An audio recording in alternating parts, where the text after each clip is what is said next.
When my husband casually said, "Your sister is remarkable, and you're just not enough for me," I simply replied, "Then go to her." That same day, I quietly cancelled our plans, the gifts, everything. 2 weeks later, at 4 a.m., my sister called me in tears. "Please answer. Something happened tonight, and it's about you." True story. Hello everyone. Thank you for being here with me today. Before I begin my story, grab a warm cup of tea and get comfortable. I'd love to know what time of day you're watching this video. Please comment M for morning, A for afternoon, or E for evening. Now, let me take you into this story. The sound of a zipper closing shouldn't sound like a death sentence, but that Friday evening, in our quiet San Francisco apartment, it sounded exactly like the end of my world. Or at least, the end of the world I had spent 15 years building, paying for, and suffering in. It was a sharp, metallic hiss that cut through the silence of the master bedroom, a sound that signaled the finality of a decision I hadn't even known was being made. Stuart didn't look at me. He was too busy admiring the way his shirts, the ones I had ironed that morning before heading to my boring job, looked in his vintage leather suitcase. It was the suitcase I had bought him for his last birthday, imported from Italy, costing more than my first car. He smoothed down a collar with a tenderness he hadn't shown me in a decade. He checked the pockets, ensuring his gold fountain pen was secure, treating his possessions with a reverence he never extended to his wife. "It's not just about space, Meredith," he said, his voice terrifyingly casual. He sounded like he was ordering a coffee or discussing the weather, not destroying a marriage of 15 years. "It's about vitality, energy, vibrational alignment." I stood by the kitchen island, gripping the cold marble counter until my knuckles turned white. The marble felt like ice against my palms, grounding me in a reality that felt like a nightmare. "Vitality?" I repeated, my voice flat, devoid of the scream that was clawing at my throat.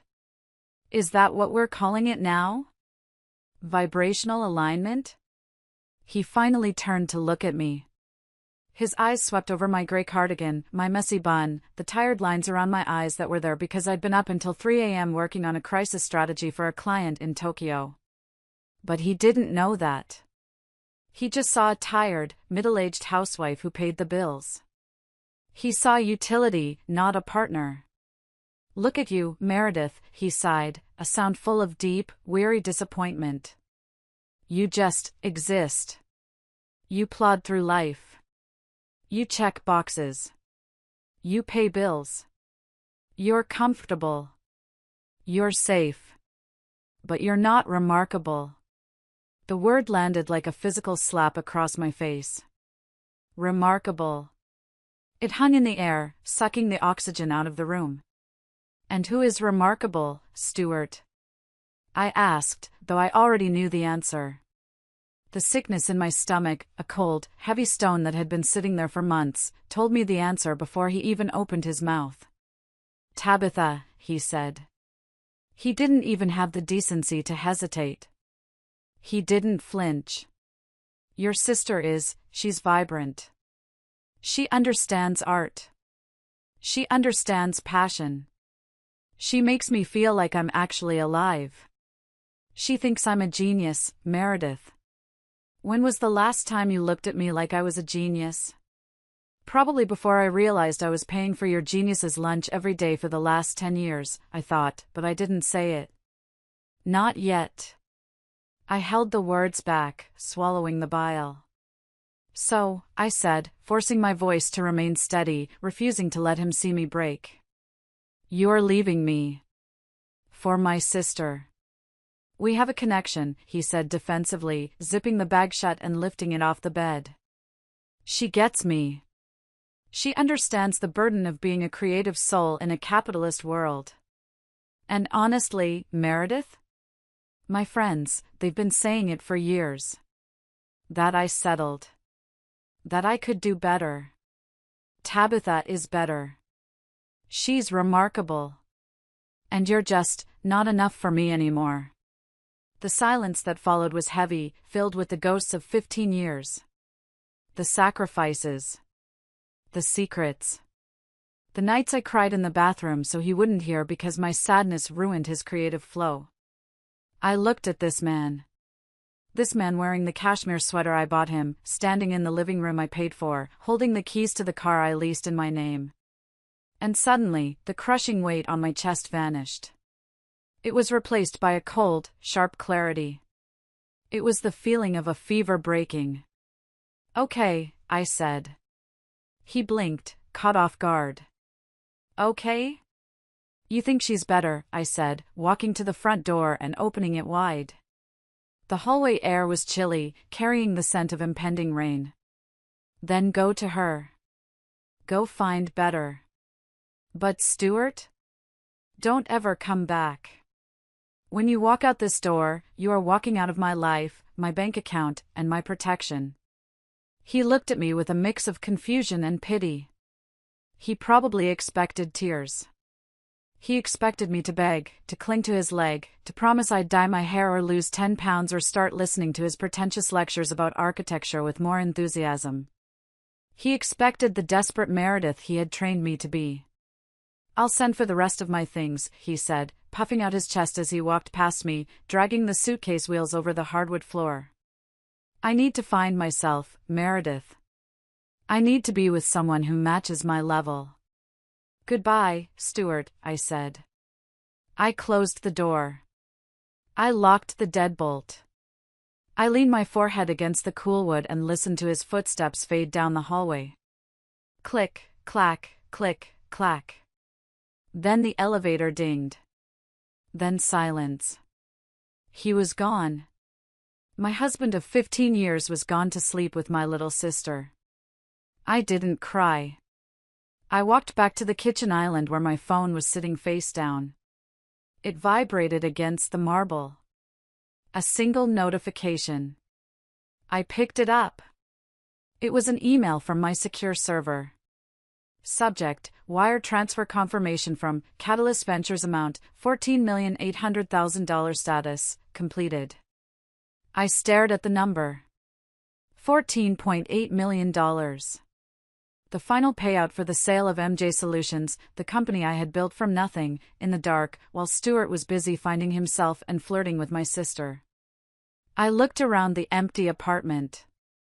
Stuart thought he was leaving a boring, unremarkable wife for a life of luxury and passion with my sister. He had no idea he had just walked away from the bankroll that had supported his entire fantasy life. He thought I was nothing. He was about to find out I was everything. Before I tell you how I destroyed his ego piece by piece, I want to say thank you for being here. I'm sharing this because I know I'm not the only woman who has been underestimated. If you are watching this from your kitchen, your car, or your office, let me know in the comments which city you are tuning in from. I love seeing how far our community reaches. Now, to understand why I let him treat me like a doormat for so long, you have to understand Tabitha. You have to understand the Thanksgiving that changed everything. To understand why my husband felt comfortable telling me I was unremarkable compared to my sister, you have to understand the family ecosystem we grew up in. In psychological terms, they call it the dynamic of the golden child and the scapegoat. In my house, we just called it Tabitha and Meredith. Tabitha was born when I was 4, and from the moment she arrived, she was the sun, and I was just the faint background radiation of the universe. She was beautiful, yes, blonde curls, big blue eyes, a laugh that sounded like wind chimes. I was sturdy. Brown hair, brown eyes, serious face. My mother used to say, Meredith is the responsible one. Meredith can handle it. Handle it became my life sentence. It became my identity. If Tabitha broke a vase? Meredith, why weren't you watching her? If Tabitha failed a math test? Meredith, you should have tutored her better. If Tabitha needed a prom dress but money was tight? Meredith, you don't really need to go to math camp this summer, do you? Your sister needs this moment. It's her time to shine. I learned early on that my value lay in my utility. I was valuable only when I was fixing, paying, or cleaning up. Tabitha's value was inherent. She just had to exist to be adored. There is a specific memory that haunts me, a memory that, looking back, was the red flag I should have seen waving violently in the wind. It was 5 years ago, Thanksgiving. I had spent 3 days prepping. I brined the turkey for 24 hours in a mixture of herbs I grew myself. I made 3 types of pie from scratch because Stuart liked apple, my dad liked pumpkin, and Tabitha claimed to be gluten-free that month, so I made a specialized flourless chocolate torte just for her. I polished the silver until my fingers smelled like tarnish. I ironed the tablecloths. I paid for all the groceries, which had cost nearly $400, a sum that made me wince because Stuart hadn't had a commission in 6 months and our rent was due. Tabitha arrived 2 hours late. She breezed through the door in a white cashmere coat that looked suspiciously expensive, bringing a gust of cold air and the scent of expensive designer perfume. Stuart, who had been sulking on the couch watching football while I wrestled a 20-pound bird out of the oven, literally jumped up like a puppy hearing a treat bag open. "Tabby," he exclaimed. He never called me nicknames. "You're here. The party can finally start." "Sorry, I'm late." Tabitha laughed, tossing her coat onto the chair I had just cleared. Traffic was a nightmare, and I just had to stop at this little boutique vineyard I found. "Look." She held up a bottle of wine. "It's a reserve Cabernet. The sommelier said it has notes of chocolate and arrogance." I thought it was perfect for us. My parents clapped. Literally clapped. "Oh, Tabitha, you have such exquisite taste," my mother gushed, ignoring the spread of food I had spent 72 hours creating. She looked past the golden turkey, the steaming stuffing, the perfectly roasted vegetables. "Meredith, get a corkscrew. Don't just stand there like a statue." I went to the kitchen, my hands shaking. I grabbed the corkscrew. As I walked back, I saw Tabitha's purse open on the counter. Inside, shoved carelessly next to her lipstick and a pack of mints, was a receipt. I shouldn't have looked. But I did. It was a receipt for the wine. $200. And below that, the payment method, Visa ending in 4598. My Visa. My blood ran cold. I had given her that card for emergencies only 3 months prior when her car broke down and she claimed she was stranded on the highway in the middle of the night. She swore she destroyed it. She was supposed to have cut it up. Instead, she used it to buy a $200 bottle of wine to impress my husband and my parents at the dinner I cooked and paid for. I walked into the dining room, holding the corkscrew like a weapon. "Tabitha," I said, my voice trembling. "You bought this with my card? The emergency card?" The room went silent. But it wasn't the silence of shame for her. It was the silence of judgment for me. Tabitha's lip wobbled. A singular, perfect tear rolled down her cheek. I just wanted to contribute, Meredith. I wanted to bring something special for everyone since you handled the basics. I didn't think you'd be so stingy about a gift for the family. It's Thanksgiving. It's not a gift if I'm paying for it." I snapped. "And $200? Tabitha, that was for car repairs, not Cabernet." "Meredith." My father slammed his hand on the table, making the silverware jump. "Stop it. You're embarrassing your sister. It's a holiday. Why do you always have to make everything about money? You know Tabitha is going through a hard time finding herself right now." "She stole from me," I whispered, looking around the table for one ally. "Just one." "She's your sister," Stuart said. He was pouring the wine into his glass, swirling it, sniffing it with his eyes closed, savoring the bouquet of my stolen money. "And honestly, Meredith, this wine is incredible. You should be thanking her for elevating the meal. The turkey looks a little dry anyway." I looked at them. My husband, drinking the wine I paid for, criticizing the food I cooked, defending the sister who stole from me.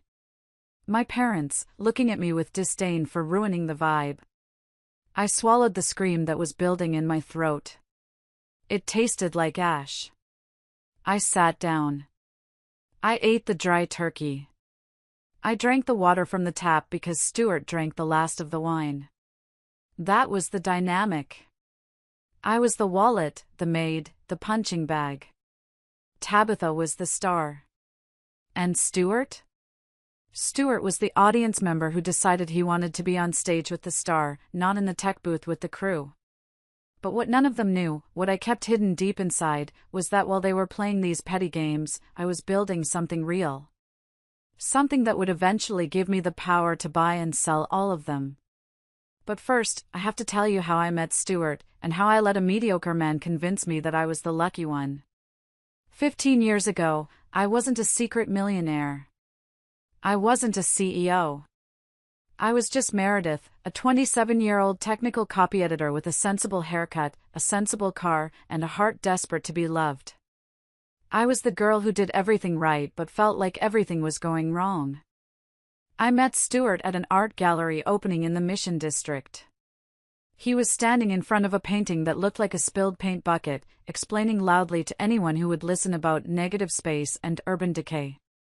He was handsome in that starving artist way, tweed jacket with patches on the elbows, messy hair that looked intentional, intense eyes that promised depth. He told me he was an architect. A visionary, he corrected himself over cheap white wine in plastic cups. I don't just design buildings, Meredith. I design experiences. I want to change the skyline of San Francisco. I want to create structures that weep. I was mesmerized. Growing up as the boring one, I was attracted to his passion like a moth to a flame. I thought if I stood next to his fire, I would finally feel warm. I thought his vision would give my life color. We married a year later. It was a small ceremony because Stuart said weddings were bourgeois constructs designed to enforce patriarchal ownership, but mostly because he didn't have any money. I paid for the venue. I paid for the rings. I paid for the honeymoon in Big Sur. I told myself it was an investment in our future partnership. The reality of our marriage set in quickly, like a fog rolling over the bay. Stuart refused to work for corporate firms. He said they stifled his creativity. He wanted to start his own boutique firm. I just need time, Meredith, he told me, his eyes wide and pleading over breakfast. Greatness can't be rushed. Can you handle the bills for a few months? Just until I get established. Once I land my first commission, I'll pay you back tenfold. We'll be a power couple. A few months turned into a year. Then 2. Then 5. I was working double shifts at a publishing house, editing dense technical manuals about HVAC systems and industrial plumbing just to keep the lights on. Every night, I'd come home exhausted, my eyes burning from staring at screens, and Stuart would be sitting at his drafting table, surrounded by crumbled paper, smelling of imported coffee. "How was your day?" I'd ask, dropping my heavy bag. Stifling, he'd sigh, not even looking up. "The world isn't ready for my vision, Meredith. I had a meeting with a developer today. He wanted me to put gutters on the facade." Gutters. Can you imagine the insult to the line of the roof? "Did you take the job?" I asked hopefully. We were 2 months behind on rent and the landlord was calling. "Of course not," he sneered, finally looking at me with disdain. "I have integrity. I'm not a contractor, Meredith. I'm an artist." Integrity didn't pay the landlord. I did. I pulled extra freelance gigs. I stopped buying clothes. I stopped getting haircuts. I remember one specific Tuesday that broke something inside me. I had just paid the rent using the last of my savings. I had $12 in my checking account until payday, which was 3 days away. I came home to find Stuart beaming. He was holding a heavy cardstock envelope. "I did it," he said. "I joined the prestigious City Club." My stomach dropped. The City Club? Stuart, the membership fee is $2,000. It's an investment, he insisted, waving the membership card. That's where the clients are. That's where the money is. I put it on the credit card. Don't worry, babe. You have to spend money to make money. We didn't have a joint credit card. Or so I thought. He had taken out a card in my name, forging my signature on the application because his credit score was non-existent. I sat on the floor and cried. I cried for the money, but mostly I cried for the betrayal. Oh, come on, he said, rolling his eyes as he stepped over me to get a glass of water. Don't be so dramatic. You're always so anxious about money. It's unattractive. It kills the vibe. You need to have an abundance mindset, Meredith. You manifest poverty with your worry. An abundance mindset. That was rich coming from a man who hadn't contributed a dime to the household in 3 years. But I stayed. Why? Because every time I thought about leaving, I heard my mother's voice, Meredith is the responsible one. Meredith can handle it. And because Stuart was an expert at crumbs. Just when I was about to break, he'd sketch a beautiful picture of me, or bring me a single wild flower, and tell me I was his rock. I couldn't do this without you, he'd whisper into my hair. You make my art possible. I clung to that. I made myself small so he could feel big. I constructed a shield around his fragile ego because I thought that was what a good wife did. But the breaking point for my career, the moment that changed my destiny, didn't happen at home. It happened at the public library, where I went to work on weekends just to get away from Stuart's heavy sighs. I was sitting at a communal table, editing a disaster of a manuscript, when a woman sat down opposite me. She was crying. Not loud sobbing, but silent, terrified tears. She had a laptop open, and on the screen was a news article about a local tech startup CEO who had just tweeted something incredibly offensive and was currently being destroyed on the internet. I recognized the company. I recognized the PR disaster. And without thinking, I slid a box of tissues across the table and said, he shouldn't delete the tweet. If he deletes it, he looks guilty. He needs to issue a video apology, but not from his office. From his living room. Wearing a blue sweater to look trustworthy. And he needs to donate to a specific charity within the hour. The woman looked up. Her mascara was running down her cheeks. Who are you? I'm nobody, I said. Just an editor. But I know how to fix broken stories. That woman was Jocelyn. She was the terrified junior PR assistant for that tech CEO. She took my advice. She called her boss. They did exactly what I said. The stock price stabilized by Monday morning.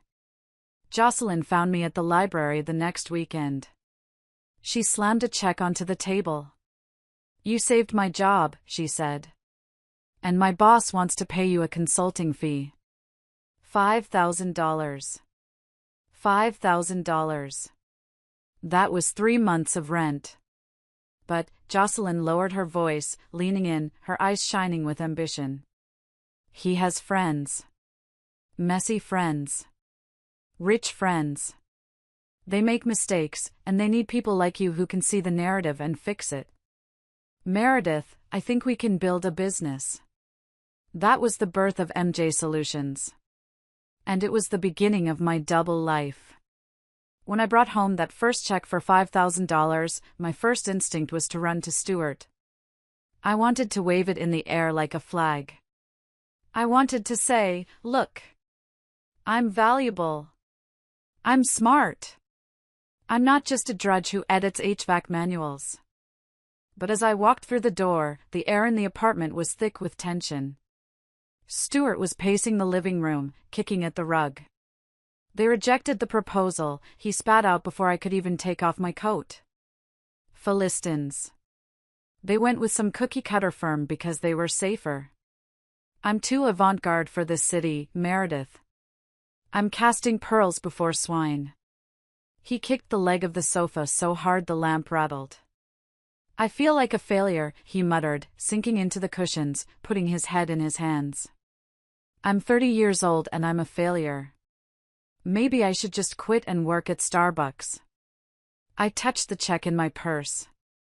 If I showed him that I had made in 1 hour what he hadn't made in 2 years, it wouldn't be a celebration. It would be an indictment. It would be proof that he was failing while I was succeeding. It would crush him, and his resentment would poison us. So I kept the check in my purse.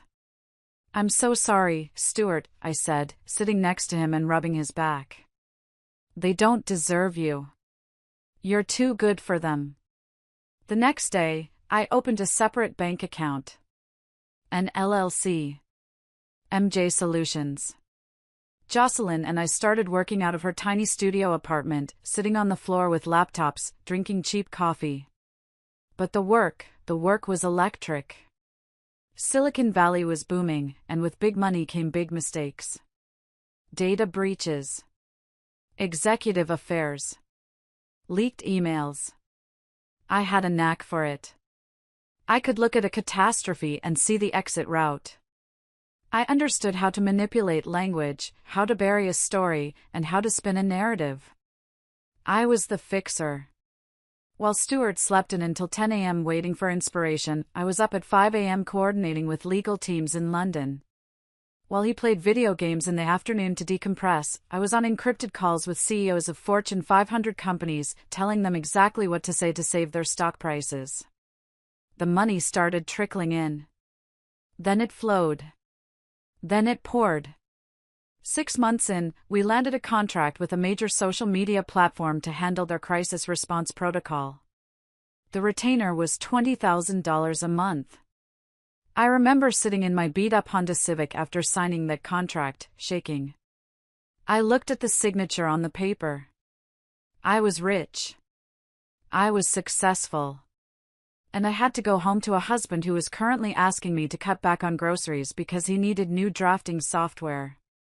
Living a double life is exhausting. I had to be 2 people. Outside the house, I was Meredith the Shark, the woman who made grown men tremble in boardrooms. Inside the house, I was Meredith the Mouse, the supportive wife who clipped coupons and nodded sympathetically when Stuart complained about the unfair world. The hardest part was hiding the money. I couldn't upgrade our apartment. I couldn't buy nice clothes. I couldn't wear expensive jewelry. Every dollar I made went into investment accounts, diversified portfolios, and offshore trusts that my lawyer, Vance, set up for me. Vance was a cynical genius who told me, "Protect yourself, Meredith. Men forgive many things, but they never forgive a wife who is more successful than they are." But sometimes, I slipped. Sometimes, I couldn't stand seeing us struggle when I had millions sitting in a bank account. 2 years into the business, Stuart's old car finally died. He was devastated. He lay on the floor, staring at the ceiling. "I can't even drive to meetings," he moaned. "I'm trapped. I'm nothing. How can I be a visionary without wheels?" I couldn't take it. I had just closed a $500,000 deal fixing a scandal for a biotech firm. "Stuart," I said, making up the lie on the spot. My parents called. They sold some land in Oregon. They want to give us a gift." I took him to the dealership. I bought him a brand new Audi. Paid cash. I watched him walk around the car, touching the gleaming paint, smelling the leather interior. I waited for him to ask why my parents, who lived on a modest pension and complained about the price of milk, suddenly had $50,000 to drop on a car. I waited for him to question the logic. But he didn't. He didn't question it because he believed he deserved it. Finally, he said, sitting in the driver's seat and gripping the wheel. "A car that matches my aesthetic. A car that tells clients I'm serious. This is what I was meant to drive." He never thanked my parents. He never thanked me. He just took the keys. And that became the pattern. I upgraded our life incrementally, always inventing a lie to cover the cost. New custom Italian leather furniture?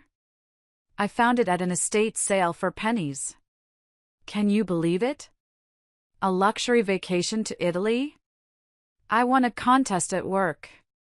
All expenses paid.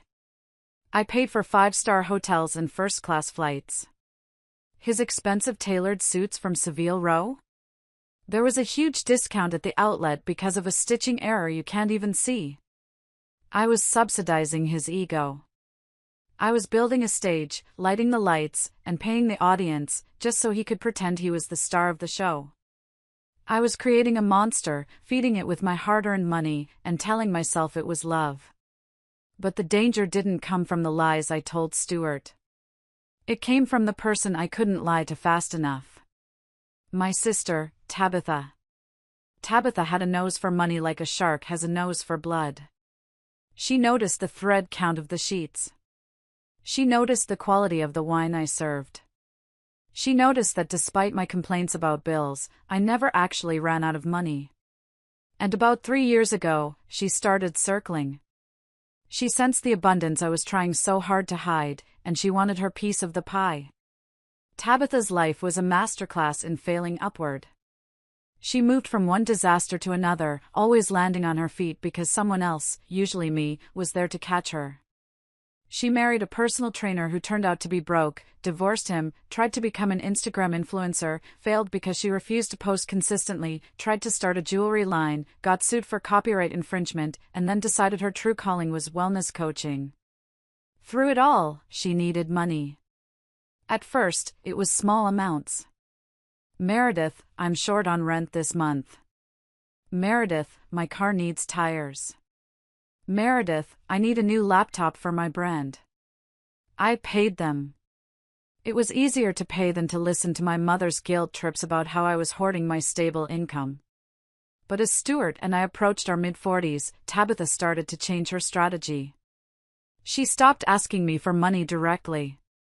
She realized there was a weaker link in the chain. She started asking Stuart. I remember coming home one evening to find them huddled over Stuart's laptop on the sofa. They were sitting close. Too close.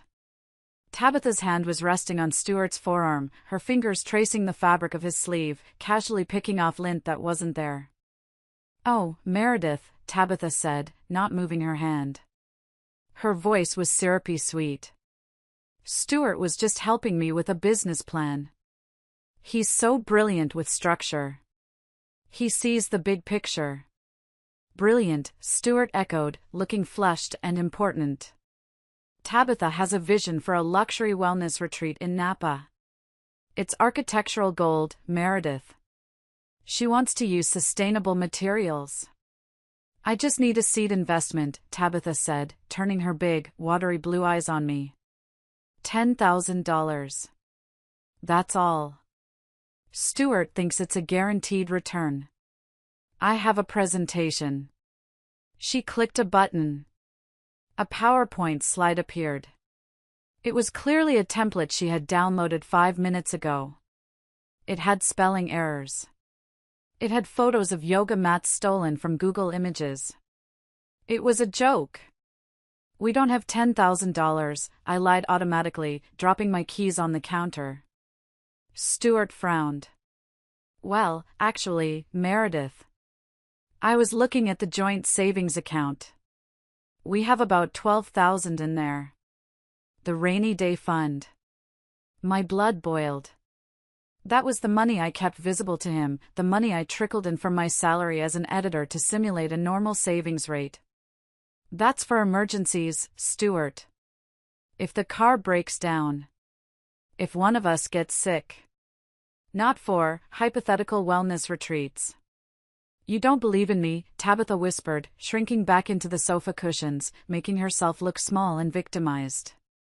"You never have. You're jealous because I have dreams and you just have spreadsheets. You hate that I want to fly." "It's not jealousy, it's math," I snapped. "And experience. Remember the jewelry line? Remember the dog walking app? You're being toxic, Stuart said, standing up to defend her. He placed a protective hand on her shoulder. This is family, Meredith. And honestly, I think it's a great idea. I believe in her. I told her we'd do it. You told her we would do it? I stared at him. Without asking me? I'm the head of this household, Stuart said, puffing out his chest, his voice dropping an octave to sound authoritative. I make executive decisions. I'm investing in talent. I looked at him. The man who hadn't paid a utility bill in a decade, calling himself the head of the household. The man whose executive decisions usually involved what topping to get on a pizza. I gave them the money. Not because I respected his authority, but because I saw the way he looked at her. He looked at her like she was a damsel in distress and he was the knight slaying the dragon. If I said no, I became the dragon. I thought if I gave the money, she would go away to Napa and leave us alone. I was wrong. She didn't go to Napa to build a retreat. She went to Napa to party. And apparently, Stuart went with her. It was 6 months ago. Stuart told me he had an architecture conference in San Francisco. Networking, he said, packing his overnight bag. Very important clients. Developers from Dubai. I need to be on my A-game. He was gone for 3 days. During those 3 days, Tabitha was posting incessantly on Instagram. Photos of vineyards. Photos of expensive cheese plates. Photos of 2 glasses of red wine clinking against a sunset. I zoomed in on one of the photos. In the corner of the frame, resting on the table, was a man's hand holding a cigar. I recognized the ring on the finger.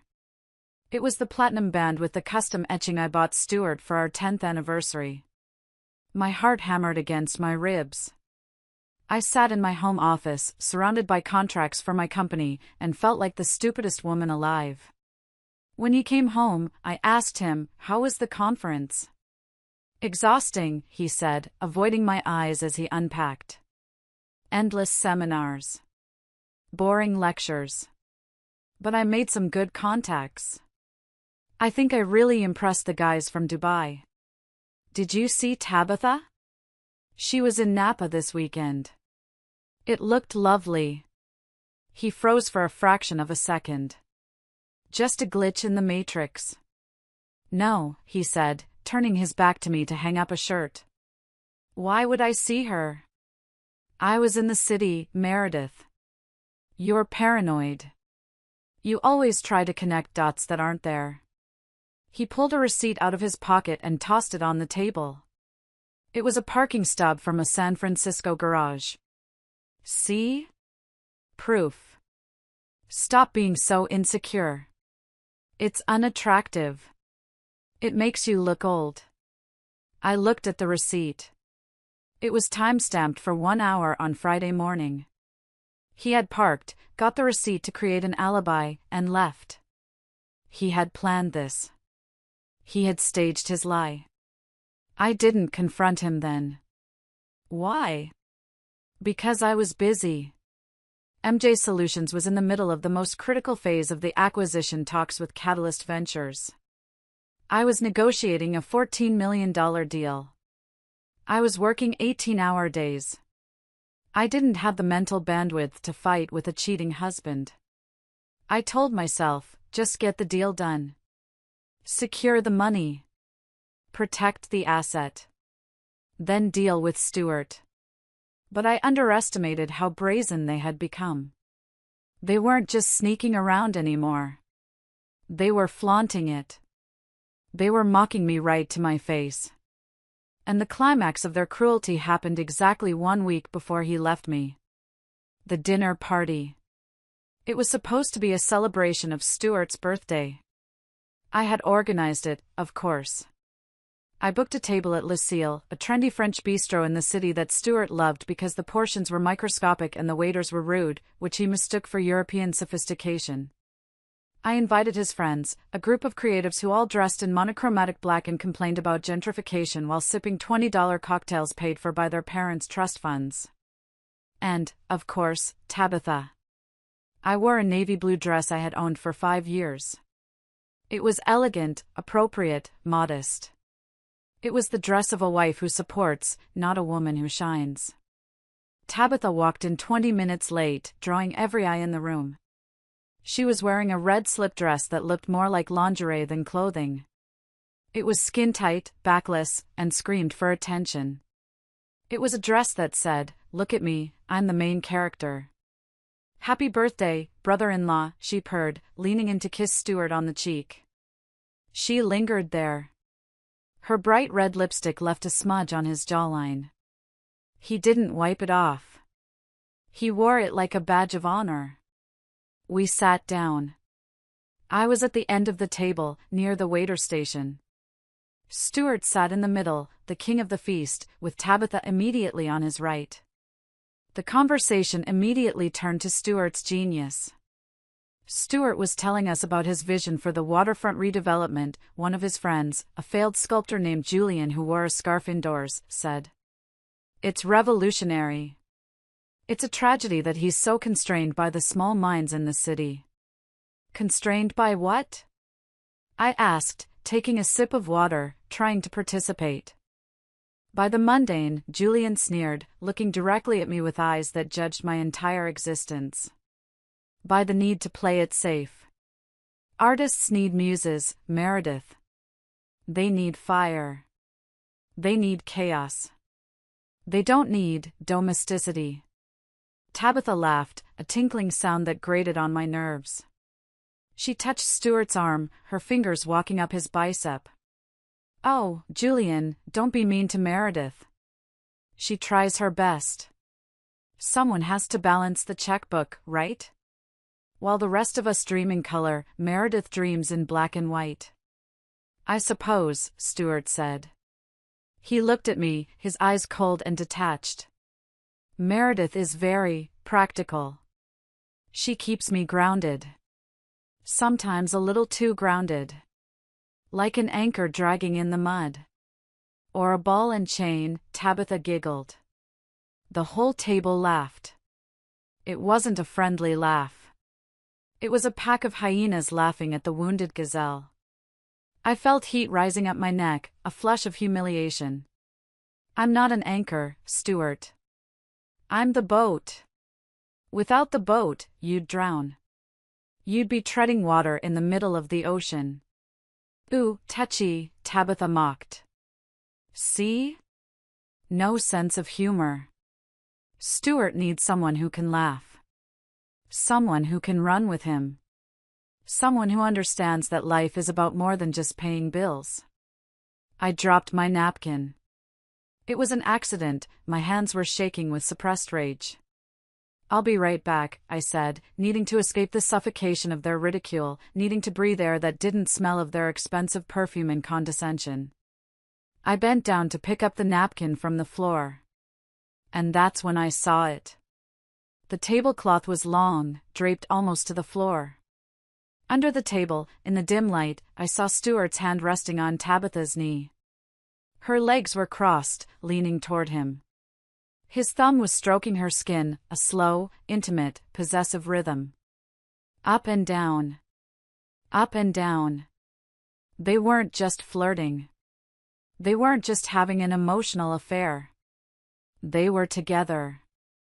Right here. In front of me. At the dinner I was paying for. I stayed under the table for a second longer than necessary, breathing through the nausea that threatened to empty my stomach. I saw everything clearly then. The disrespect. The theft. The betrayal. It wasn't just that they were cheating. It was that they were doing it while I sat 2 feet away, paying for their champagne. I sat back up. My face was pale, but my eyes were dry. "Is everything okay, Meredith?" Stuart asked, looking bored. "You look like you've seen a ghost. Don't tell me you're getting a migraine. You always get migraines at parties." I'm fine, I said, my voice sounding strange to my own ears.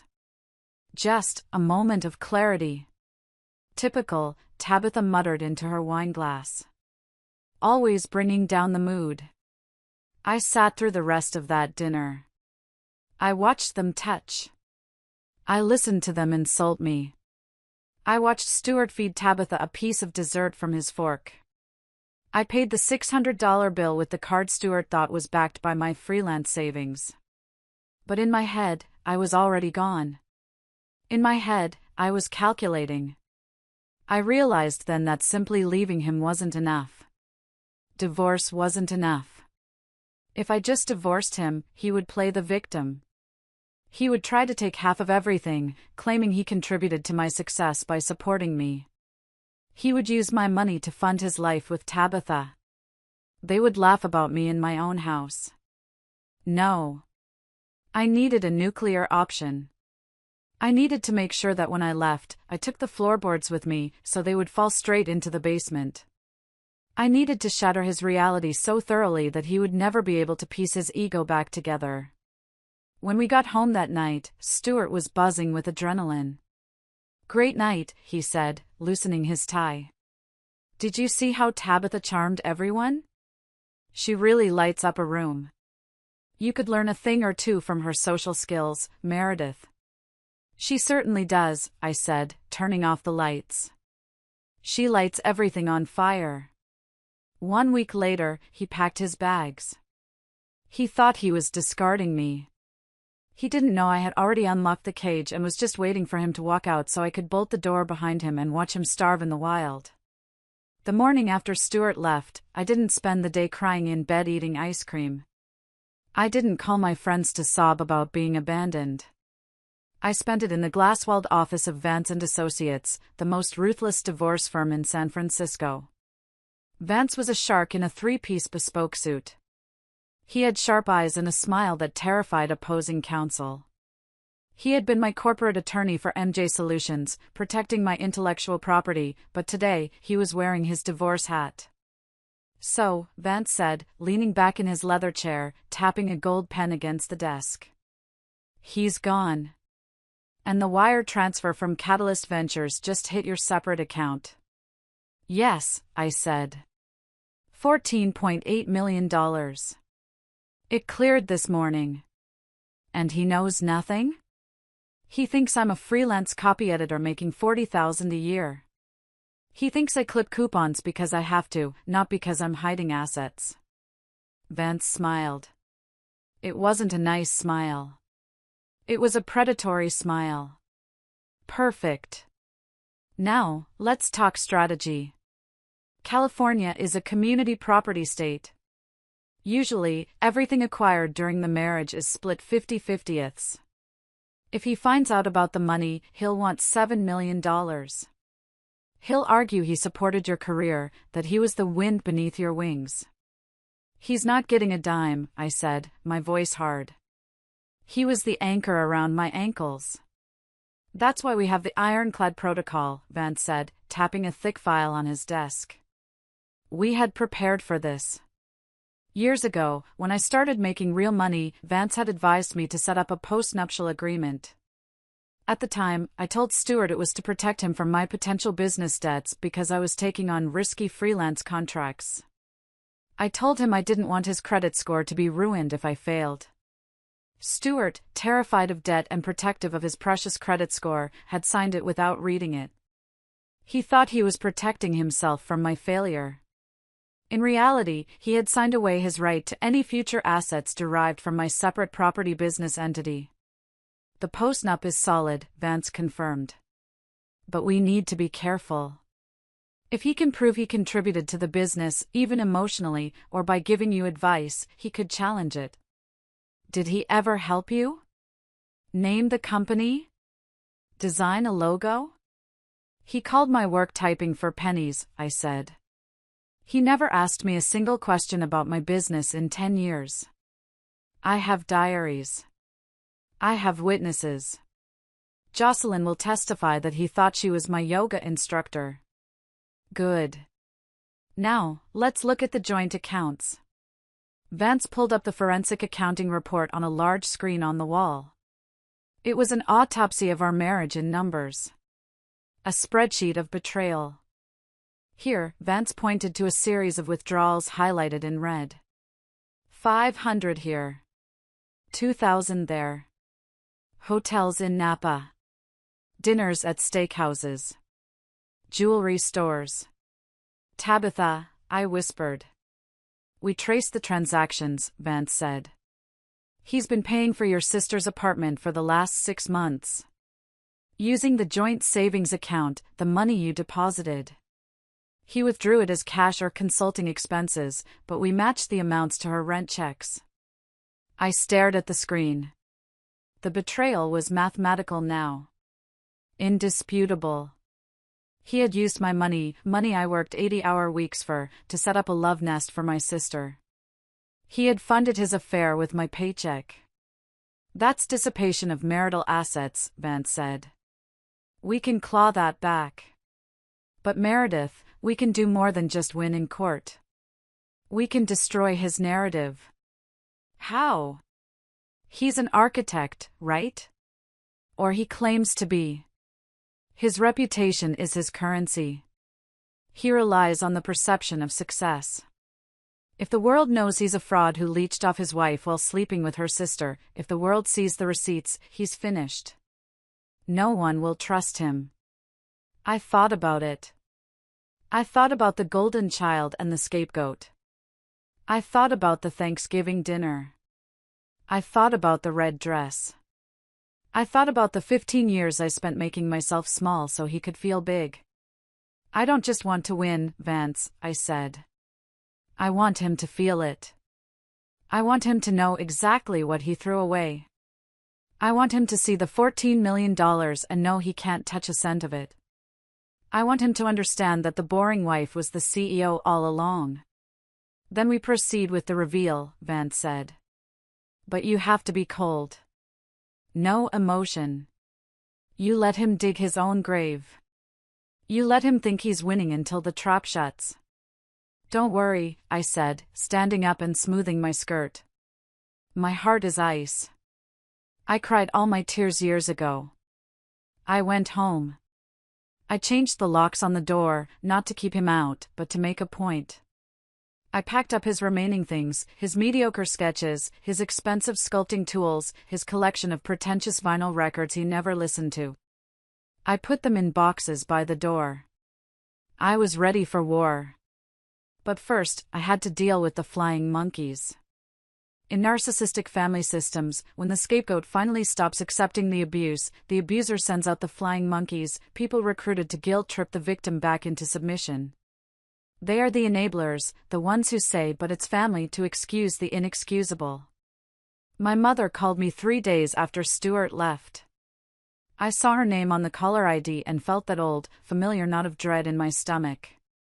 The conditioning of 40 years is hard to break. The instinct to pick up. Fix it. Apologize was strong. I picked up. Meredith, my mother's voice was sharp, cutting through the line. What is this I hear about you kicking Stuart out? He called me in a panic. He left me, Mom, I said calmly, putting the phone on speaker as I poured myself a glass of expensive wine I didn't have to hide anymore. He packed a bag and left. He's with Tabitha. I waited for the outrage. I waited for her to say, my God, your sister did what? That's horrible. Are you okay? Instead, there was a long sigh. A sigh that implied I was the problem. Oh, Meredith. You know how Tabitha is. She's impulsive. She feels things deeply. She follows her heart. She doesn't think about consequences like you do. She's sleeping with my husband, Mom. Well, it takes two to tango, she snapped. Stuart called me. He sounded devastated. He said you were cold. He said you drove him away with your lack of warmth. He said he found comfort in Tabitha because she understands his artistic soul. He said you made him feel small. His artistic soul? I laughed, a harsh, jagged sound that startled me. Mom, he's a 45-year-old man who hasn't paid a bill since 2010. He's a leech. And Tabitha is a thief. Don't speak about your husband that way. And don't speak about your sister that way. Look, this is a mess, but we need to handle it like a family. Tabitha called me too. She's crying. She says she loves him. She says they are soulmates. She says they finally found happiness. I don't care what she says. Meredith, listen to me. You are the strong one. You always have been. Tabitha is fragile. If you make a scene, if you divorce him and make this public, it will destroy her reputation. She's trying to build her wellness brand. She can't handle a scandal. So you want me to do what? Stay married to him while he lives with her? Keep paying his bills? No, don't be ridiculous. But maybe you could support them for a while? Just until they get on their feet. Stuart says he was cut off from the bank account. He can't even buy groceries. You have that steady job. You can afford to help them. Be the bigger person, Meredith. Do it for the family. Do it for me.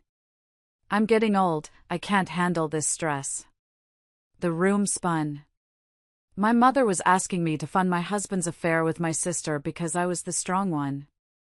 Because I was the wallet. She was protecting the golden child even as she destroyed the scapegoat. Something inside me snapped. It was the final tether that held me to my biological family. The last thread of guilt severed. No, I said. Excuse me? No. I'm not sending money. I'm not being the bigger person. I'm not fixing this. And I'm not keeping quiet. Meredith, if you do this, if you turn your back on your sister when she needs you. She stole my husband, Mom. I yelled, finally losing my cool. She didn't borrow a sweater. She stole my life. And you are helping her. You always were selfish, my mother hissed, showing her true face. Always keeping score. Fine. If you want to be alone, be alone. But don't come crying to us when you realize money can't buy you love. You're right, I said, my voice dropping to a deadly whisper. Money can't buy love. But it can buy a really expensive lawyer. And it can buy silence. Goodbye, Mom. I hung up. I blocked her number. Then I scrolled down and blocked my father's number too. I sat in the silence of my apartment. I was an orphan now. A 42-year-old orphan with $14 million and a heart full of gasoline. My phone pinged. It was a text from Stuart. Meredith, I know you're hurting, but cutting off the credit card was petty. I need to buy sketching supplies for a new project. Can we meet? We need to talk about the divorce settlement. I want to keep this amicable. I think I deserve spousal support given how much I sacrificed for your career. He wanted to talk about a settlement. He thought there was a pot of gold at the end of this rainbow for him. He thought he could guilt me into paying him alimony. I smiled. A plan formed in my mind. A cruel, beautiful plan. I wouldn't just meet him for coffee. I wouldn't just send an email. I would give him exactly what he wanted, a stage. I typed back. You're right. I've been petty. I want to make peace. Your birthday is coming up this Saturday. I had already booked the private room at Atelier Rousseau. The deposit is non-refundable. Why don't you bring Tabitha and your friends? One last dinner. We can discuss the separation terms there. I have a proposal for you that I think will solve everyone's financial problems. The 3 dots appeared immediately. He was typing. He was eager. That sounds mature, Meredith. I'm glad you're seeing reason. Atelier Rousseau? Wow. I've always wanted to go there. We'll be there. Tabitha will be happy to clear the air. He took the bait. He thought he was coming to a surrender ceremony. He thought I was going to hand him a check. He didn't know he was walking into an execution. If you are enjoying this story of betrayal and impending revenge, please hit that like button. It helps more people find the channel. And get ready, because the dinner party is where everything explodes. The days leading up to the dinner at Atelier Rousseau were the longest of my life, but also the most exhilarating. For the first time in 15 years, I wasn't pacing the floor worrying about how to pay a bill or how to soothe Stuart's fragile ego. I was moving with the cold, calculated precision of a general preparing for a final strike. I met with Jocelyn at the restaurant 2 days before the event.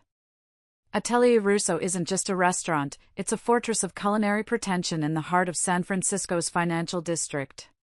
It has dark velvet walls, lighting that makes everyone look rich, and a waiting list that usually requires a blood sacrifice. I walked in wearing a trench coat and sunglasses, feeling like a spy in my own life.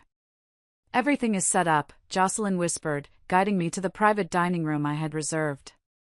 It was called the Vault, a fitting name for what was about to happen. It was soundproof, lined with wine bottles worth more than my parents' house, and dominated by a long mahogany table. But the most important feature was the 80-inch screen mounted discreetly on the far wall, usually used for corporate slideshows or sentimental anniversary montages. We tested the connection, Jocelyn said, opening her laptop. The presentation is loaded. The audio from the private investigator is synced to slide 42. The resolution is 4K. They are going to see every pixel of their own destruction. I ran my hand over the polished wood of the table. And the seating chart? Arranged exactly as you asked, she said. Stuart at the head, facing the screen. Tabitha to his right. You at the opposite end, controlling the clicker. The friends, Julian, Chloe, and Marcus, filling the sides. Perfect. I looked at the menu proofs. I had pre-ordered the Chef's Table Experience, a 12-course tasting menu that cost $450 per person, excluding the wine pairings. You really want to feed them? Jocelyn asked, raising an eyebrow. After what they did? I want them comfortable, I said, staring at the menu item for Wagyu beef with truffle foam. I want them fat and happy and drunk on expensive wine. I want them to feel like they've won. The fall is much harder when you're standing on top of a mountain of luxury. I went home to my empty apartment, which felt less empty and more spacious by the hour, and finalized the presentation. This wasn't just a slideshow. It was a forensic autopsy of my marriage. I had spent nights with Vance's team, digging through 10 years of bank statements, credit card bills, and emails. I had created graphs. I had scanned receipts. I had timeline overlays showing exactly where I was working versus where Stuart was spending. But the hardest part wasn't the math. It was the acting. I had to play the part of the defeated wife one last time. Stuart texted me on Friday night, just confirming for tomorrow. Tabitha is a bit nervous. She hopes you won't make a scene. She's very sensitive. I stared at the screen, marveling at the audacity. She sleeps with my husband, moves into an apartment paid for with my money, and she is the sensitive one? I typed back, tell her not to worry. The evening is about closure. I just want everyone to be happy. I've ordered the vintage Bordeaux she likes. You're a good woman, Meredith, he replied. I knew you'd understand eventually. He really believed it. He really believed that I was so desperate for his approval, so conditioned to be the doormat, that I would buy them dinner to apologize for them betraying me. That night, I stood in front of the mirror practicing my face. I practiced the sad, resigned smile. I practiced the slumped shoulders. I practiced the look of a woman who has accepted her place as the unremarkable background character. But behind my eyes, there was something new. A spark. A fire. I looked at the woman in the mirror, 42, lines of wisdom around her eyes, strength in her jaw, and I whispered, "Tomorrow, you burn it all down." I didn't sleep that night. I lay in the middle of my king-sized bed, listening to the city hum outside, thinking about every time Stuart had shushed me, every time Tabitha had borrowed clothes and returned them stained, every time my mother had told me to be more understanding. I thought about the $14.8 million sitting in my secret account. Money doesn't buy happiness, they say. But lying there in the dark, I realized that was a lie poor people told to feel better. Money buys options. Money buys security. And in my case, money was about to buy the most spectacular justice San Francisco had ever seen. The sun rose on Saturday morning. It was a gray, foggy day, perfect weather for a funeral. And that's what tonight was. A funeral for Stuart's ego. I arrived at Atelier Rousseau 30 minutes early. I wanted to be seated, composed, and controlling the space before they walked in. I wore the same navy blue dress I had worn to the disastrous dinner a week ago, the boring dress. I wanted to look exactly how they remembered me, predictable, safe, invisible. Jocelyn was hidden in a booth in the main dining room, acting as my backup. If anything went wrong, or if Stuart got violent, she had security on speed dial. I sat at the foot of the long mahogany table in the vault. The room smelled of expensive lilies and old money. A waiter poured me a glass of sparkling water. "We are ready for the presentation whenever you are, madam," he whispered. I had tipped him $500 beforehand to ensure absolute cooperation. "Thank you, Henri. Just wait for my signal." At 7:15 p.m., they arrived. I heard them before I saw them. Tabitha's laugh, that high-pitched, wind chime sound that used to make me smile but now sounded like nails on a chalkboard, echoed down the corridor. The door opened. Stuart walked in first. He looked expansive. He was wearing a new suit, one I knew I hadn't paid for, which meant he had probably put it on a credit card he assumed I would eventually pay off. He scanned the room, taking in the crystal chandeliers, the velvet chairs, the sheer opulence of it all. "Wow," he breathed. "Meredith, you really went all out." Tabitha slinked in behind him. If her dress last week was inappropriate, this one was a declaration of war. It was white. A white, lace, strapless cocktail dress that looked disturbingly bridal. She was clinging to Stuart's arm with both hands. Behind them trailed the flying monkeys, Julian the failed sculptor, Chloe the poet who lived off her parents, and Marcus, Stuart's college roommate who had always looked at me like I was the help. "Hi, Meredith," Tabitha said, her voice dripping with faux sweetness. She didn't let go of Stuart. "This place is insane. I can't believe we got a reservation. You must have called in a serious favor." "I pulled some strings," I said softly, gesturing to the seats. "Please, sit." "Happy birthday, Stuart." Stuart took the seat at the head of the table, the power seat. Tabitha sat to his right.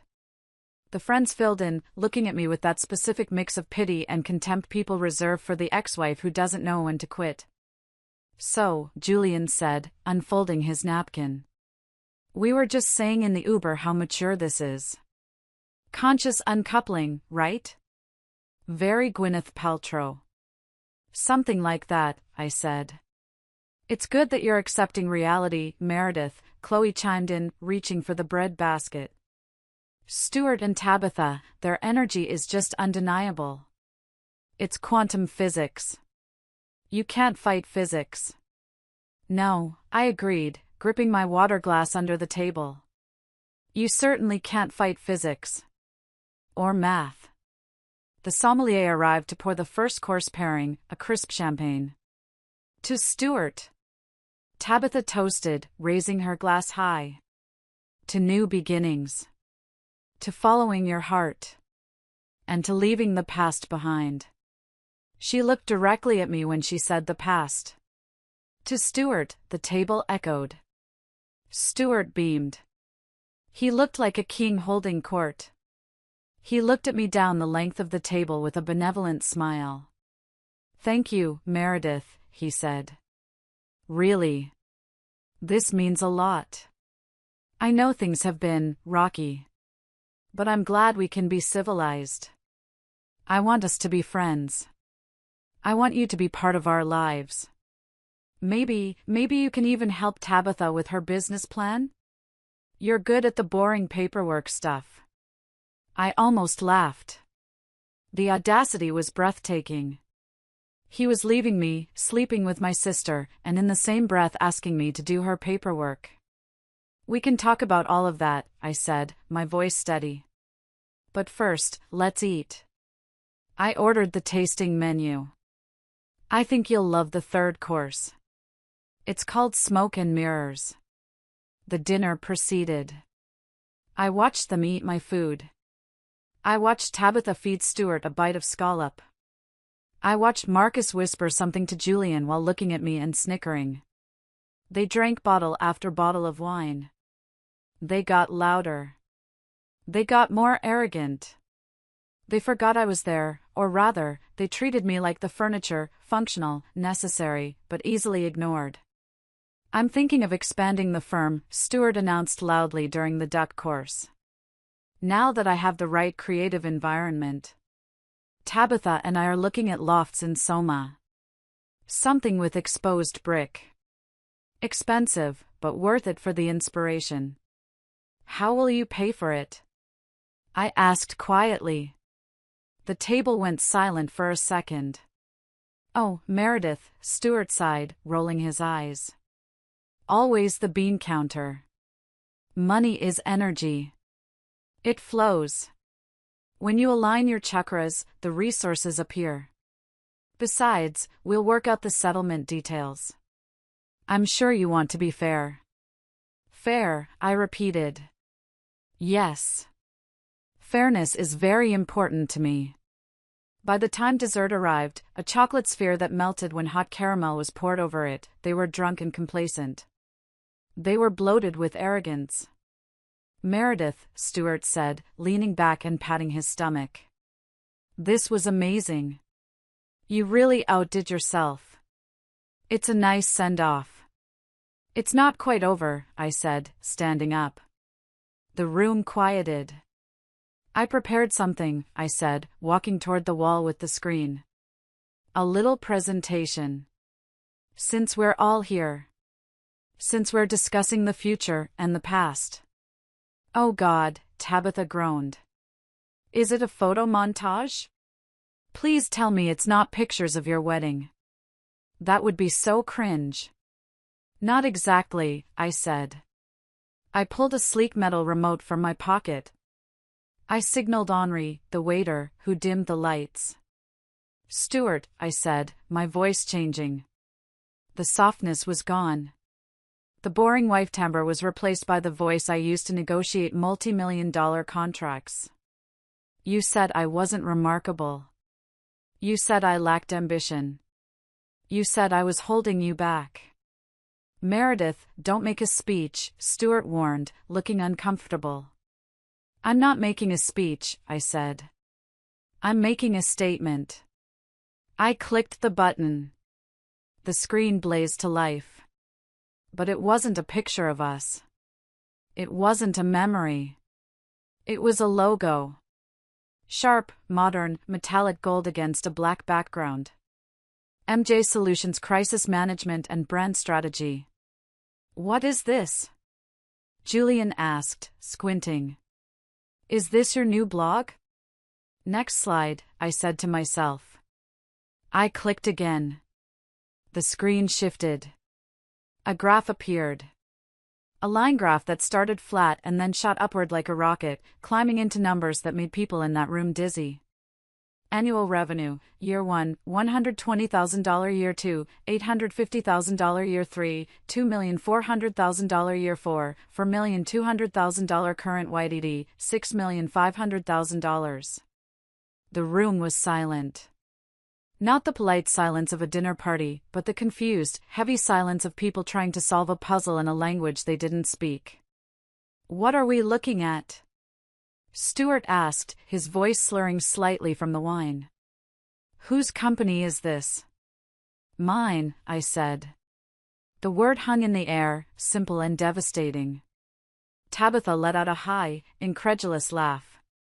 "Yours?" "Meredith, you edit HVAC manuals. You fix typos for a living." "I haven't edited a manual in 10 years, Tabitha," I said, walking slowly toward the head of the table. "While you were trying to become an influencer and Stuart was finding his vision, I was building the premier crisis management firm in Silicon Valley. You know that scandal with the tech giant CEO last year? The one that disappeared from the news in 48 hours? I did that. You know the data breach at Social Corp that never impacted their stock price? I fixed that." I clicked the remote again. A slide appeared titled, "Client List, Redacted." Even with the names blacked out, the logos were recognizable. Fortune 500 companies. Major tech platforms. International banks.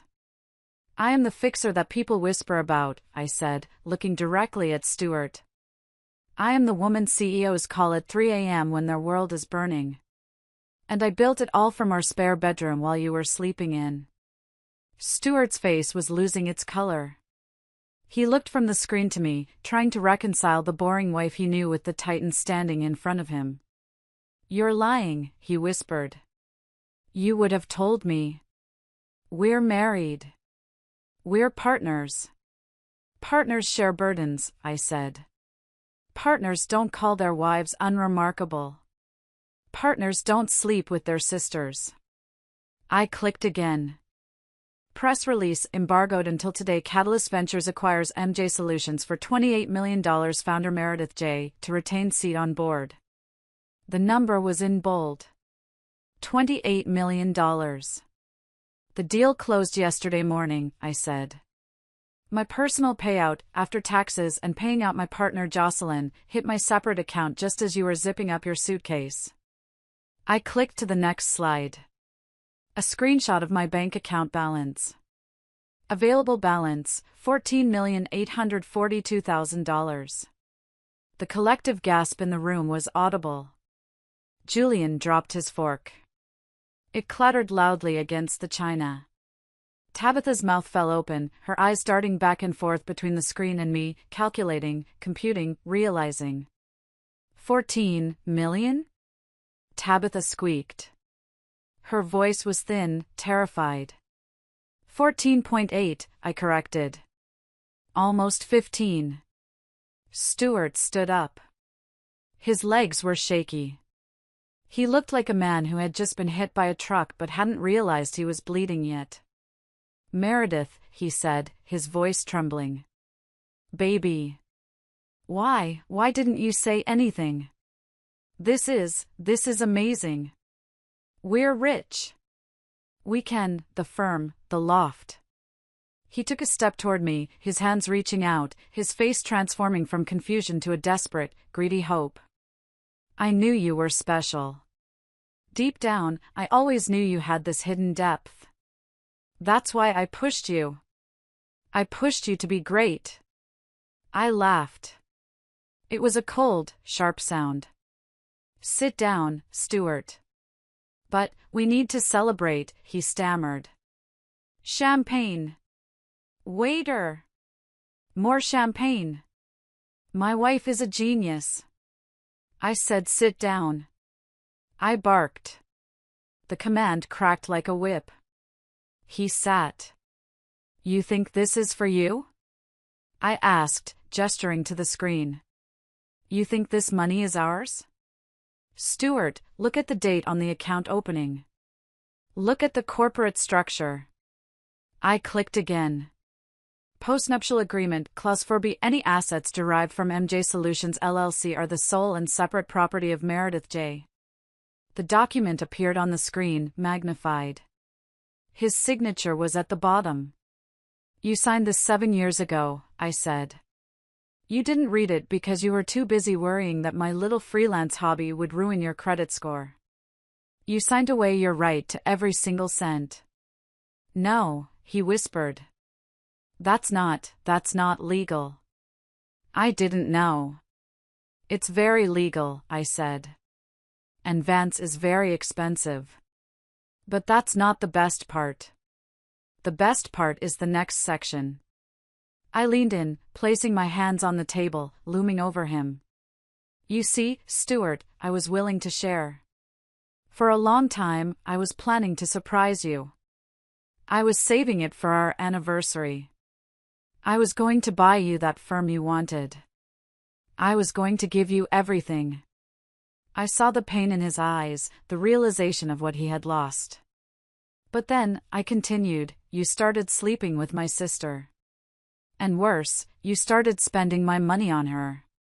I pointed the clicker at the screen like a weapon. Now, I said. Let's look at the receipts. The atmosphere in the room shifted from shock to horror. The friends were shifting in their seats, looking for the exit, but the door was closed and Henri was standing in front of it with his arms crossed. They were trapped in my masterclass. You told everyone I was stingy, I said, pacing the length of the table. You told your friends I was a ball and chain who counted every penny. Let's see where the pennies went. I clicked the remote.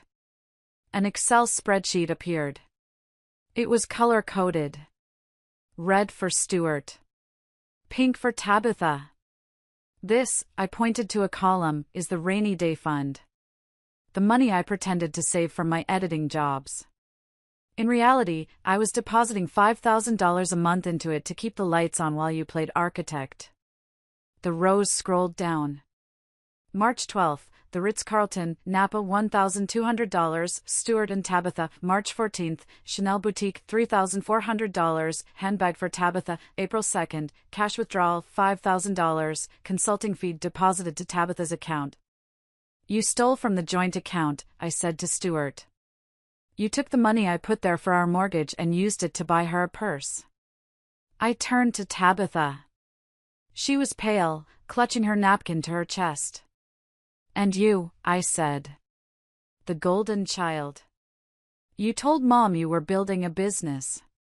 You told Stuart you needed seed money. I clicked. Tabitha's business expenses, Sephora, $800, Revolve Clothing, $1,200, VIP tickets to Coachella, $2,000 rent for apartment in the marina, $4,500 per month. You didn't start a business, I said. You started a lifestyle. On my dime. Stuart said he had it covered. Tabitha shrieked, her voice cracking. He told me he was closing deals. He said he was successful. He lied, I said simply. He hasn't closed a deal in 6 years. Every steak you ate, every glass of wine you drank, every thread of clothing on your back right now.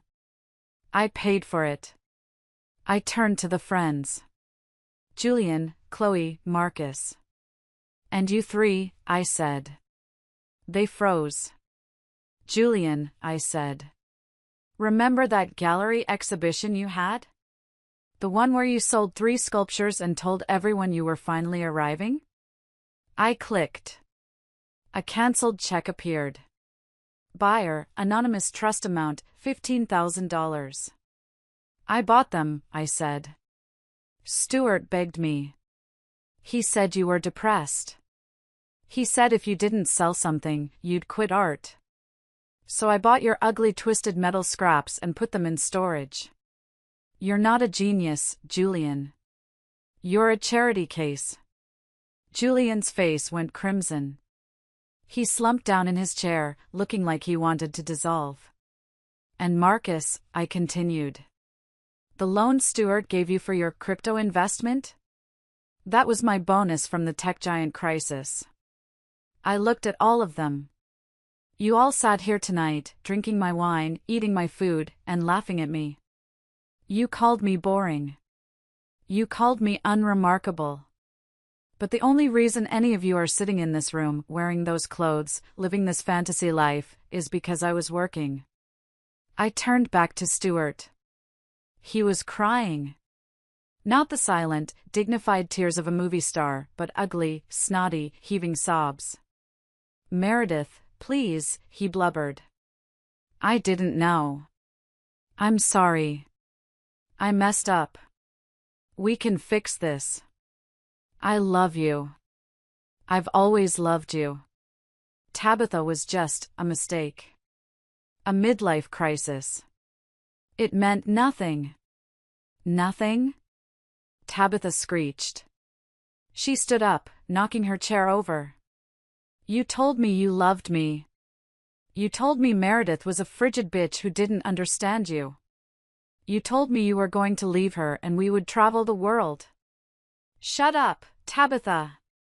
Stuart yelled. You seduced me. You made me think I was special. But you're just a leech. Look at what you cost me. $14 million. The alliance was crumbling. The rats were eating each other. It's not just the money, Stuart, I said, my voice cutting through their screaming match. It's the disrespect. It's the fact that you looked at me every day for 15 years and didn't see me. You saw a wallet. You saw a maid. I clicked the remote one last time. But just in case you think Tabitha really loved you, I said. Just in case you think she was in it for your soul. What is this? Stuart asked, wiping his nose. This, I said, is a recording from the private investigator I hired when I first suspected the affair. This was recorded 3 weeks ago. At brunch. When Tabitha was with her friends. I pressed play. The audio boomed through the high-quality speakers of the vault. The sound of clinking silverware and background chatter filled the room.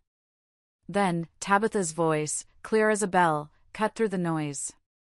God, he's so exhausting, Audio Tabitha complained. He talks about architecture for hours. I just nod and say, wow, babe, you're a visionary. It's pathetic. Another female voice laughed. So why are you with him? He's kinda old, isn't he? He's old, and he's soft, Audio Tabitha sneered. And in bed? Let's just say it's a lot of effort for very little reward. But... She paused, likely taking a sip of a mimosa. But he controls the money. His wife is this mousy little thing who works all the time, and he has access to the accounts. He bought me the Cartier bracelet yesterday. I figure I'll stick around until he convinces her to divorce him and give him half. Then I'll take my cut and go to Bali with a hot surfer. You're evil, the friend laughed. I'm practical, Audio Tabitha said. Stuart is a stepping stone. A squishy, needy, bald spot-hiding stepping stone. The audio cut off. The silence in the room was absolute. It was heavier than the silence after the revenue reveal. This was the silence of total humiliation. Stuart slowly turned his head to look at Tabitha. His face was a mask of betrayal. The man who had just told me Tabitha understood his soul had just heard her call him a squishy stepping stone. You. Stuart whispered. You said I was a god. Tabitha's face was bright red. She looked trapped. She looked at the door, then at me, then at Stuart. It was taken out of context, she stammered. I was drunk. I didn't mean it. Meredith doctored the tape. She's using AI. It's not AI, Tabitha, I said calmly. It's you. It's always been you. Shallow. Selfish. Grasping. Stuart stood up. His chair scraped violently against the floor. You used me? He screamed at her. I left my wife for you. I left $14 million for you. And you think I'm pathetic? You are pathetic. Tabitha screamed back, abandoning the innocent act. Her face twisted into a snarl.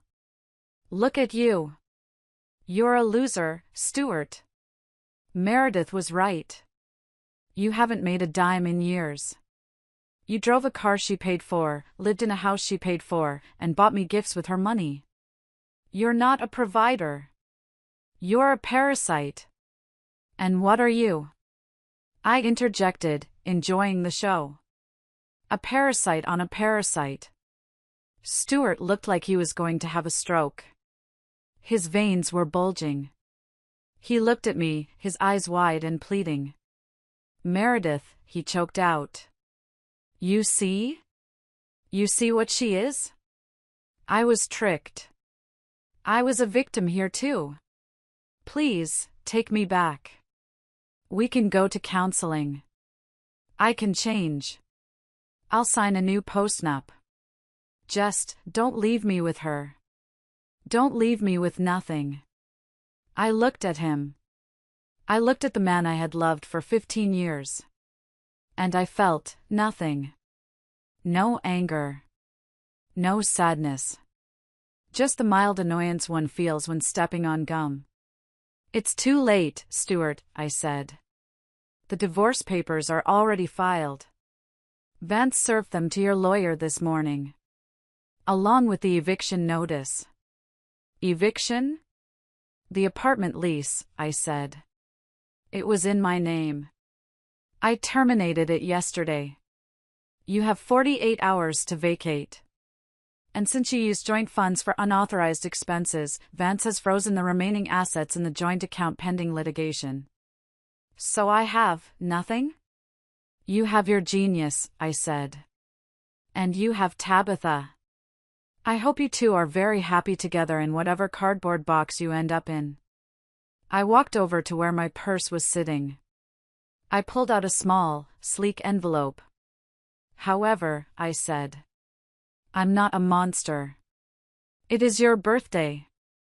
Stuart's eyes lit up. A glimmer of hope. Meredith? I tossed the envelope onto the table. It slid across the mahogany surface and stopped right in front of him. Open it. He tore it open with trembling hands. He pulled out a piece of paper. It was the bill for tonight's dinner. Total, $6,450 gratuity, 20% $1,290.00 grand dollar total, $7,740 status, unpaid. Happy birthday, I said. You wanted the luxury lifestyle? You can pay for it. I canceled my card on file right before I walked in. I can't pay this, he shrieked. My cards are declined. I guess you'll have to wash dishes, I said. Or maybe Tabitha can sell that handbag I bought her.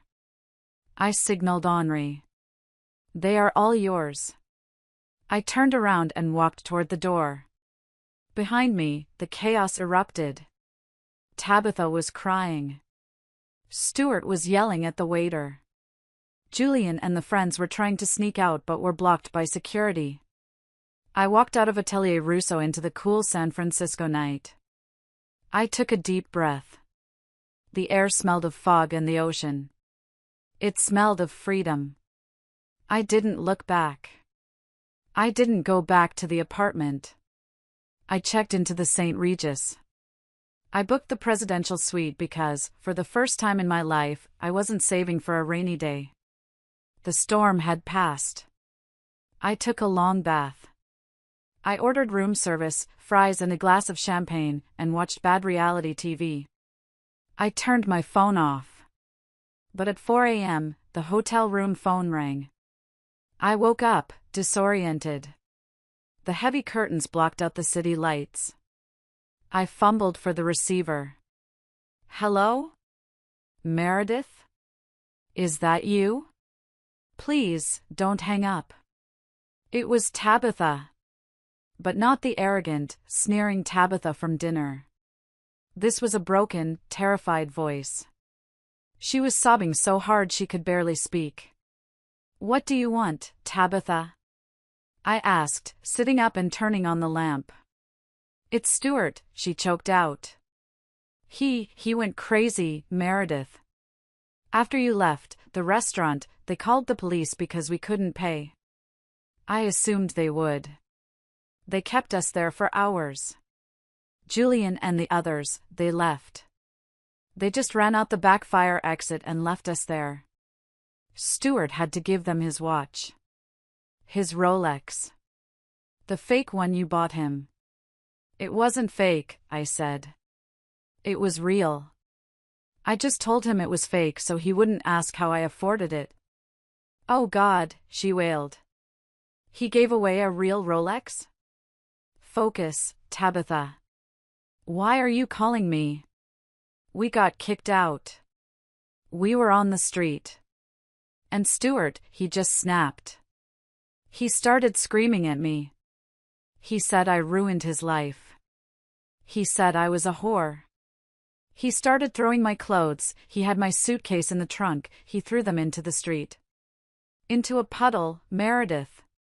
My silk tops. Tragic. And then, he tried to grab me. He was shaking me. A passerby saw it and called the cops. They arrested him, Meredith. They took him away in handcuffs. He's in jail. Domestic disturbance and public intoxication. Okay, I said.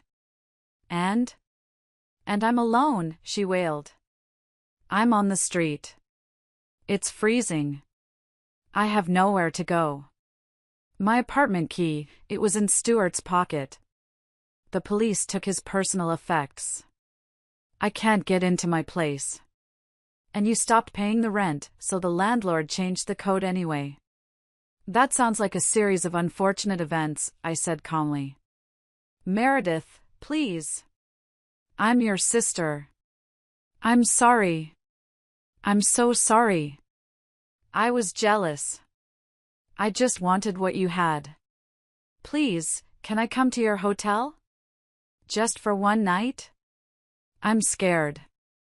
I listened to her cry. I remembered being 4 years old and giving her my favorite toy because she was crying. I remembered being 16 and taking the blame when she crashed Dad's car. I remembered the Thanksgiving dinner. I remembered the text messages calling me a ball and chain. Tabitha, I said. Do you remember when you called me unremarkable? I didn't mean it. Yes, you did. And you were right. The old Meredith was unremarkable. She was a doormat.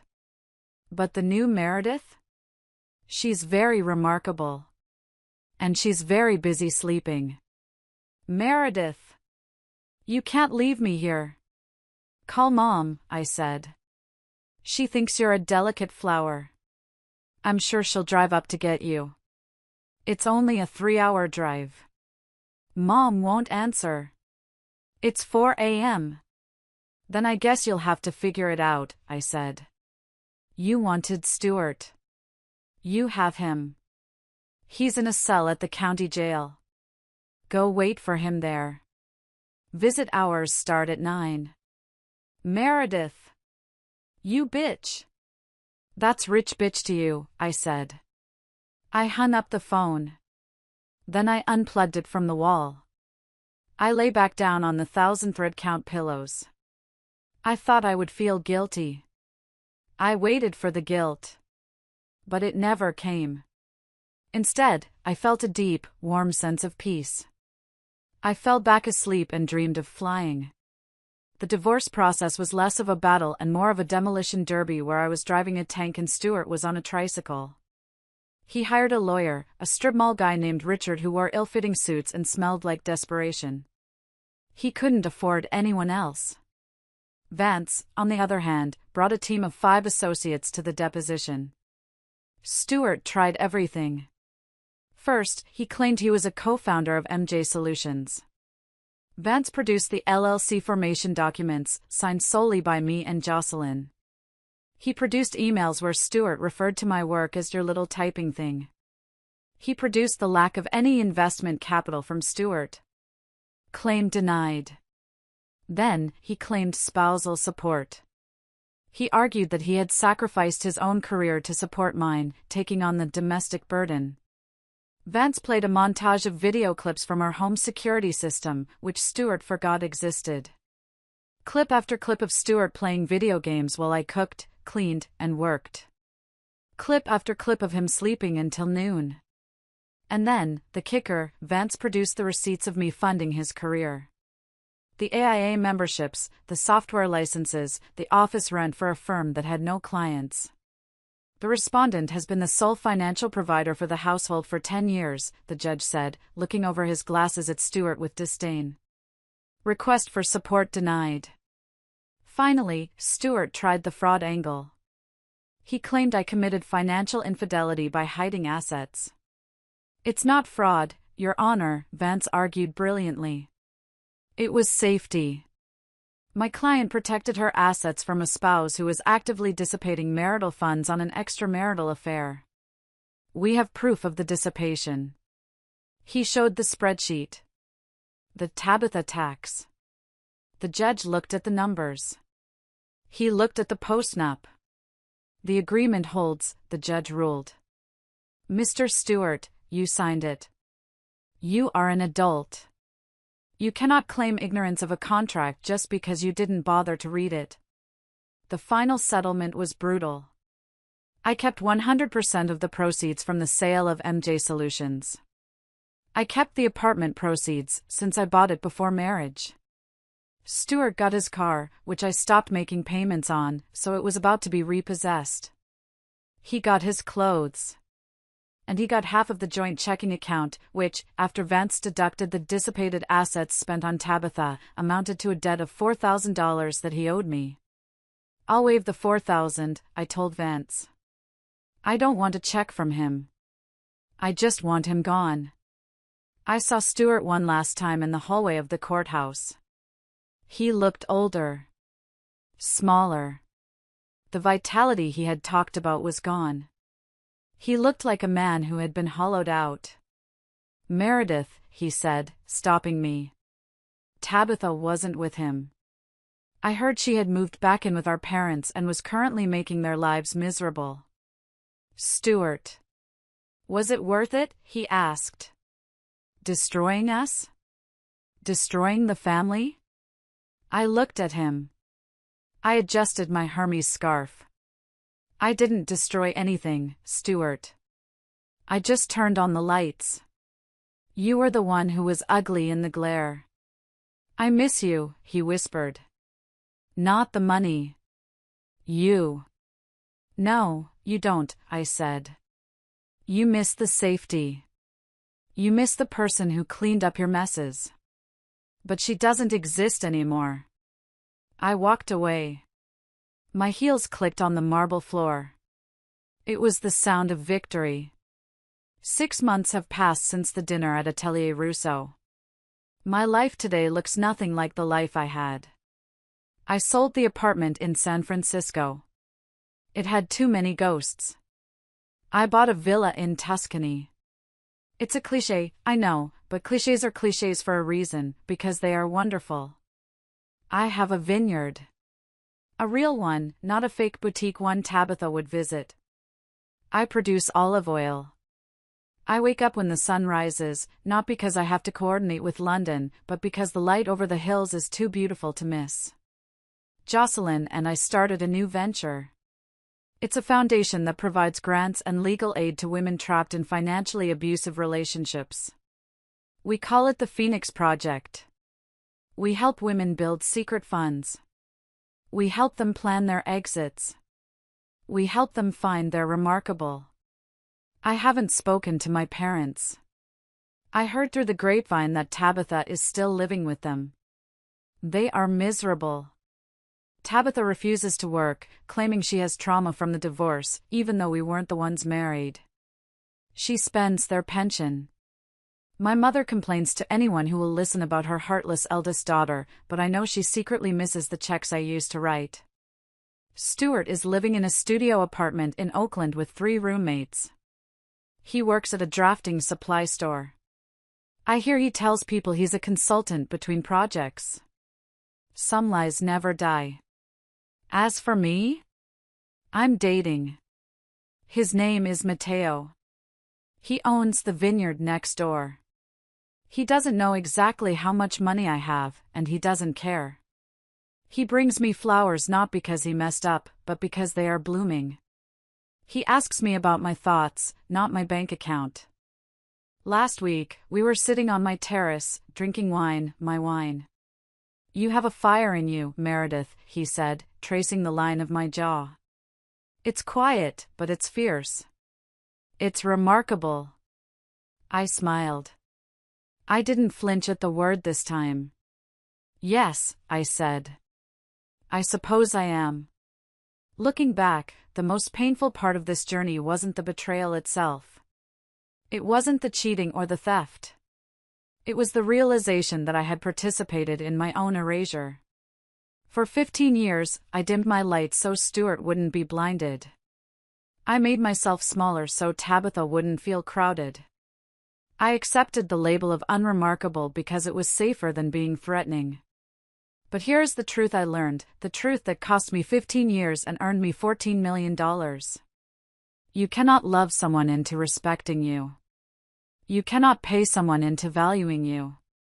And you cannot save people who are determined to drown, especially if they are trying to stand on your shoulders to keep their heads above water. Family isn't just blood. Blood is a biological accident. Family is behavior. Family is reciprocity. If your family treats you like an ATM or a punching bag, they aren't family, they are parasites with a shared genetic code. To the women listening to this, the ones who are hiding money in a coffee can, the ones who are editing HVAC manuals at midnight, the ones who are being told they are boring or nagging or too practical, I see you. You are not unremarkable. You are the engine. You are the foundation. And if they don't appreciate the foundation, maybe it's time to pull the floorboards out and let them see what it's like to fall. My name is Meredith. I am a CEO. I am a millionaire. I am a survivor. And I am remarkably happy. Thank you for listening to my story. This has been a long journey, and sharing it with you has been more therapeutic than I expected. There is power in speaking your truth, even if your voice shakes, or even if your voice is as steady as a heart surgeon's, like mine is now. I hope my story gave you a spark. I hope it made you look at your own relationships and ask the hard questions. Are you the boat, or are you the anchor? Are you the star, or are you the wallet? If you enjoyed this story, if you felt that satisfying burn of justice when the slide deck revealed the truth, please do me a favor. Like this video. It helps the algorithm find other women who might need to hear this message. Subscribe to the channel. We are building a community here, a community of people who refuse to be invisible. And share this. Share it with your sister, your best friend, or maybe even that unremarkable woman you know who is secretly holding the world together. And one last thing. In the comments below, tell me, what is the one thing you are secretly amazing at that nobody gives you credit for? Let's celebrate each other in the comments. Let's be remarkable together. Until next time, keep your head high, keep your receipts, and never, ever let them tell you you're not enough. Goodbye for now.